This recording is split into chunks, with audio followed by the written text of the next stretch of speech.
హరే కృష్ణ. భగవద్గీత మొదటి అధ్యాయం కురుక్షేత్ర రణరంగ సైనిక పరిశీలనలోని 11వ శ్లోకం. అయనేష చ సర్వేషు యథాభాగమస్థిత భీష్మమేవాభిరక్షస్తు రక్షంతు భవంతు సర్వ ఏవ హి.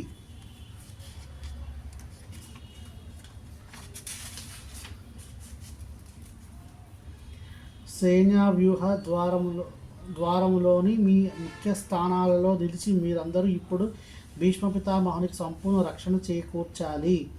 భీష్ముని పరాక్రమం పొగడిన తర్వాత దుర్యోధనుడు ఇతరులు తమను చులకం చేసినట్లుగా భావిస్తారేమో అని తలచి తన సహజ రాజనీతి ధోరణిలో పైన పలుకుల ద్వారా పరిస్థితిని చక్కబరిచే యత్నం చేశాడు. భీష్మదేవుడు నిస్సందేహంగా గొప్ప వీరుడైనను వృద్ధుడు కనుక ప్రతి ఒక్కరూ అన్ని వైపు నుండి ఆయన రక్షణ గురించి ప్రత్యేకంగా ఆలోచించాలని అతడు నొక్కి చెప్పాడు. యుద్ధంలో నెలకొనినప్పుడు ఒకే ప్రక్క ఆయన పూర్తి సంలగ్నత శత్రువుగా అనువుగా తీసుకునే అవకాశం ఉంది. అందుకే ఇతర వీరులందరూ తమ ముఖ్య స్థానాలను వీడకపోవడం, సైన్య వ్యూహాన్ని శత్రువు ఛేదించడానికి అవకాశం ఇవ్వకపోవడం చాలా ముఖ్యమైనవి.